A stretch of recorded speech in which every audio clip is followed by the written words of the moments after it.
여러분 안녕하세요. 롱장입니다. 부동산 컨텐츠 시장도 많이 커지면서 이제 굉장히 많은 분들이 등장을 했는데 어떤 곳에서 상승론자라고 정리가 되어 있는 제 모습을 봤어요. 그걸 보면서 여러 가지 생각이 들었습니다. 그래서 제가 상승을 얘기하는 사람이 아니란 얘기를 하고자 함은 아니에요. 난 그게 아니라 완전히 시장론자다. 뭐 떨어질 땐 떨어진다고 한다. 이렇기에는 그건 여러분에게 너무 구차한 설명이 될 것 같고 그게 아니라 제가 이러는 이유가 있을 거 아니에요. 그 이유, 그리고 제 채널의 취지, 달라요. 제 취지를 원래 알고 들으셔야 돼요. 좀 다릅니다. 그리고 이런 기사들이 나오고 있는 거를 통합을 해서 부동산 시장이 여러분한테 어떤 기회를 제공할 수 있다고 제가 생각하는지 정리하고 좀 이렇게 제 채널에 대해서 어필하는 시간을 좀 가져보고자 합니다. 시청하시기 전에 구독하기, 좋아요, 멤버십 부탁드리고요. 멤버십은 매주 토요일 라이브를 진행하고 있습니다. 머니투데이 뉴스고요. 부자들 돈 모음 비결요, 부동산 덕, 집값 하락에도 부동의 1위 이렇게 나왔습니다. 당당한 부자 대국민 설문조사예요. 그래서 보시면 이렇게 표만 보면 되겠죠. 부동산이나 실물 자산, 상속증여, 주식 여러 가지가 있는데 이거 여러분 아마 예상하시는 거잖아요. 그래서 제가 요거를 많이 보여드려요. 요거. 이게 37년 동안의 서울 아파트 가격의 변동률을 보여주는 거거든요. 이 빨간색 실선이 가격, 그리고 점선이 전세예요. 장기 우상향 했잖아요.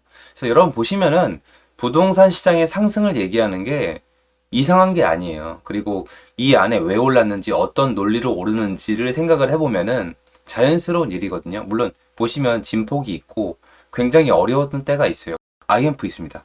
여기가 IMF였고 여기가 이제 국제금융위기. 요즘 이제 카드 대란 이런 게 이벤트가 다 숨어 있습니다. 그리고 뿐만 아니라 여기 보시면 이건 전세가고 매매가 거의 전국인데 전국도 우상향한 거를 알 수가 있습니다. 무슨 말이냐? 여기 보시면 부자들이 부동산으로 자산을 증식했다고 얘기하는 거는 사실 이분들이 잘나서가 아니라 뭔가 이유가 있겠죠. 그 이유가 뭐냐면 요즘 완전히 잊혀지고 있는 얘기, 사람들이 신경도 안 쓰고 있는 얘기가 뭐예요? 인플레이션이에요. 이게 어떤 분들은 벌써 얘기를 하세요, 저한테. 뭐냐면은 지금 만 가지가 다 올라가고 있거든요. 심해요. 제가 이렇게 심한 적을 본 적이 있나 싶을 정도로 물가가 올라가고 있는데 그러면 부동산은 궁극적으로 오르지 않을까요? 올라요. 그런데 부동산은 왜 이 모양 이 꼴이냐? 수요가 없어서 그래요.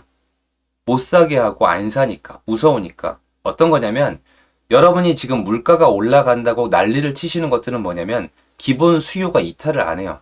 가격이 올라가면 좀 줄어들 뿐이지. 어떤 거냐면 뭐 고기나 뭐 과자나 심지어 뭐 자동차나 옷이나 이런 거 있죠. 외식업이나 이런 게 지금 가격이 안 올라간 게 하나도 없어요. 근데 그거는 여러분이 큰 부담이 없으니까 일단 쓴단 말이에요.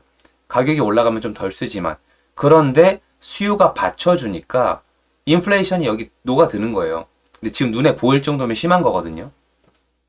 근데 부동산 시장은 덩치가 크고 자산의 개념이 있다 보니까 가격이 내려갈 것 같으면 선택을 안 하고 미뤄요. 그리고 돈이 없으면 불가능합니다.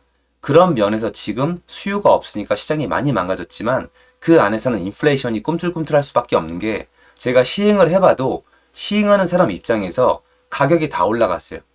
세금도 올라갔고요. 규제도 심해졌어요. 원자재 인건비, 땅값에서부터 줄어든 거는 단 하나도 없습니다. 이게 사실이고 여기 부동산의 실물 투자 이런 것들이 인플레이션을 방어를 했다고 생각하는 정도뿐이에요.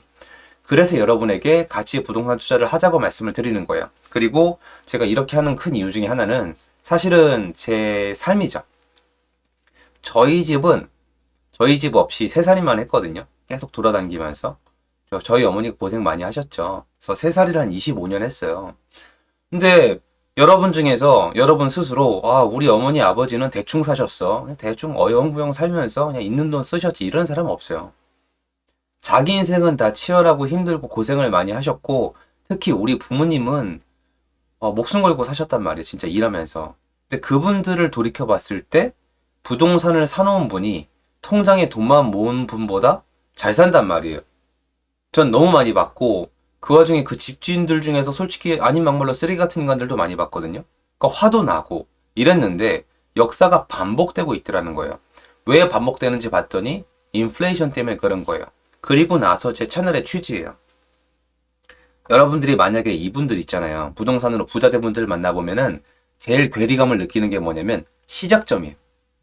부동산은 처음 시작하려면 돈이 있어야 되잖아요. 처음부터 건물 살 수 없잖아요. 건물 보는 눈도 없고 처음부터 강남에 아파트 살 수 없잖아요. 그런데 우린 분노가 어디로 가냐면 처음부터 그걸 살 수 있는 데들한테 분노합니다. 진짜 있어요. 생각보다 많습니다. 제가 예전에 이제 개발업하고 다닐 때 건물주를 많이 만나잖아요. 건물주 분들은 인근에 건물을 좀 더 지어서 자녀분들한테 줘요. 그러면 진짜 그 자녀분들 중에 당연히 좋은 분들이 더 많아요. 존경할 만한 분들, 자기 사업하시는 분들, 그렇게 돈이 많은데도 직장생활 하시는 분들, 좋은 분들 많이 만났는데 개차반도 있어요. 그 보면서 얼마나 저도 분노를 했겠어요. 그런데 제가 가보니까 부동산을 공부해보니까 큰 돈이 아니라 소액으로도 시작할 수가 있는데 이걸 아무도 안 가르쳐줘요. 그게 지금 욕하고 있는 갭 투자예요. 제가 하고 싶은 얘기는 지금 갭 투자가 욕을 먹는 거 맞아요. 위험하고 리스크가 터진 것도 맞습니다. 그러니까 침묵하는 게 맞는데 아무도 이 얘기를 안 하는데 이건 얘기하고 넘어갑시다. 그 갭 투자로 돈 번 사람이 안 나왔어요? 안 나왔다고요? 아, 진짜 천지 모르는 소리 하지 마세요. 그 갭 투자로 수년 동안 돈 번 사람 쏟아져 나왔어요. 갭 투자가 2013년도부터 가능했어요, 여러분. 13, 14, 15, 16, 17, 18, 19, 20, 21, 9년 동안 빠져나올 수 있었다고요.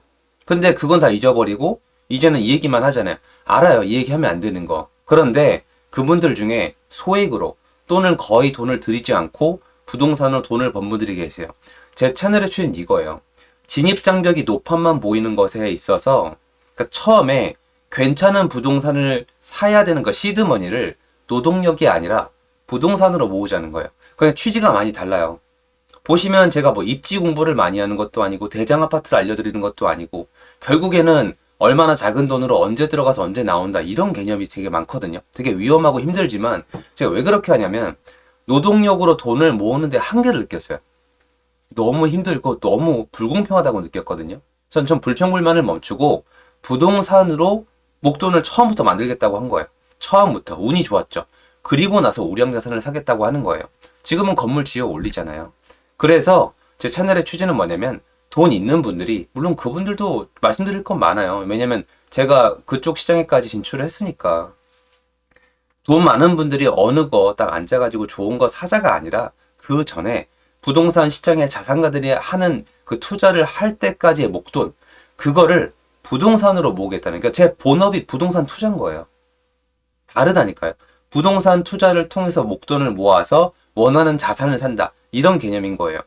물론 저도 하는 일을 늘렸어요. 왜 그러냐면 해보니까 부동산 수익은 너무 불안정해요. 월세 수익도 불안정해요. 금리도 있고 세입자의 상황도 있기 때문에 어지간한 분들 아니면 왔다 갔다 하거든요. 저도 한계를 많이 느꼈지만 그럼에도 불구하고 난 투자가 불가능해. 목돈이 없어라고 생각하는 분들이 처음부터 부동산 시장에 들어와서 목돈을 만드는 과정 전 이거를 취지로 채널을 만들었어요. 그래서 제 채널에 위험한 내용들이 많았던 거예요. 그래서 채널의 내용을 조금 바꾼 것도 있어요. 왜냐면 이해하는 정도나 리스크를 감당할 수 있는 정도가 다르기 때문에 그래서 저도 참 우여곡절이 많았는데 저는 지금도 그렇게 생각을 해요. 부동산이 답이라고 생각을 해요. 앞으로도 한국은 계속 부동산이 답일 거라고 생각을 해요. 왜 그러냐면 한국은 부동산을 못 사게 해요. 그러니까 오히려 부동산을 통해서 자산을 모을 수 있는 사람들을 부동산으로부터 멀어지게 하기 위해서 정부에서부터 언론 매체까지 다 나서서 뜯어 말려요. 부동산 하지 마, 부동산 하지 마, 부동산 하지 마. 그런데 결과가 이거거든요. 결과가 이거예요. 제가 제 근거 이씨 말씀드리는 거잖아요. 결과가 이거예요, 여러분. 결과가. 그럼 부동산을 하셔야겠어요, 안 하셔야겠어요? 하셔야겠죠. 근데 저한테 이 말씀을 하세요. 야, 그런데 지금은 아니야. 여러분이 그 타이밍 맞출 만큼 자산 많으세요? 전 그게 재밌다는 거예요. 저도 타이밍을 못 맞추는데 저는 제가 여러분보다 부동산 잘한다고 얘기할 수 있거든요. 알아요. 엄청 건망져 보이죠. 근데 그만큼 많이 했어요, 진짜로. 인간 대 인간으로 그렇게 얘기할 수밖에 없어요. 제가 여러분의 회사에, 여러분이 예를 들어서 삼성을 다니세요. 삼성을 10년 다녔어요. 15년 다녔어요. 근속했어요. 제가 삼성에 대해서 잘할까요? 여러분 업무를 여러분보다 잘할까요? 여러분이 자동차를 파시는 분이에요. 셀러예요. 제가 차에 대해서 여러분보다 잘할까요? 여러분이 배구 선수, 농구 선수 아니면 레이서예요. 제가 더 잘해야 정상이에요? 아니잖아요. 전 그런 프로페셔널한 의식을 갖고 살아남기 위해서 이 바닥에서 투자를 했단 말이에요. 그러니까 전 그렇게 생각을 하는 거예요. 제 착각일 수도 있는데 저도 타이밍을 못 맞추는데 폭락론자 얘기를 믿는 분들이 지금은 아니야? 타이밍을 맞추겠다고요? 앞뒤가 전혀 맞지 않잖아요. 그래서 전 아예 안 듣겠다는 거예요. 그래서 저는 제 채널을 통해서 여러분들이 좀 돈을 벌어서 목돈을 모으면서 부동산 공부를 해가지고 이 자산가들이 좋아하는 걸 좀 사가지고 더 잘 살게 되는 거, 그래야 제가 더 유명해지겠죠. 저도 제 실리를 추구하는 사람이니까 그거예요. 그래서 여러분들이 아마 지금쯤 잊으셨을 거예요. 한국의 부자들은 부동산을 좋아하고 인플레이션은 계속 진행되고 있고 서울 아파트, 전국 아파트의 전세가 매매가는 장기 우상향했고 돈의 가치는 언젠가 또 흐려진다는 얘기가 나올 거고, 이거에 대해서 우리가 다 잊고 있는데 한 번쯤 이렇게 말씀을 드리고 싶었습니다. 그리고 저는 여전히 이거를 믿고 긍정적으로 생각을 하고 플레이를 하고 있는 거예요.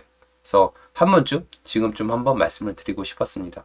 여러분들이 부동산에 대한 생각이 어떤지 모르겠지만 이거는 한국에 살면서 한번 좀 정립을 해야 돼요. 이렇게 딱 내가 부동산에 대해서 어떻게 생각한다고 한번 딱 이렇게 정리를 한 다음에 저는 이 자본주의 사회에 나가는 게 맞다라고 생각을 합니다. 왜냐면 부동산을 아예 택하지 않는 분과 택하는 분들은 나중에 길이 굉장히 다른데, 지난 한 1년 반 생각하시면 가지고 계신 분들이 되게 힘들었잖아요. 그거 보시면 좋기만 한 건 아니에요. 지옥도 있어요. 그런데 앞으로의 시장도 지옥일지는 또 지켜봐야 되는 거 아니겠습니까? 그 말씀 드리고 싶었습니다. 도움됐으면 좋겠습니다. 감사합니다.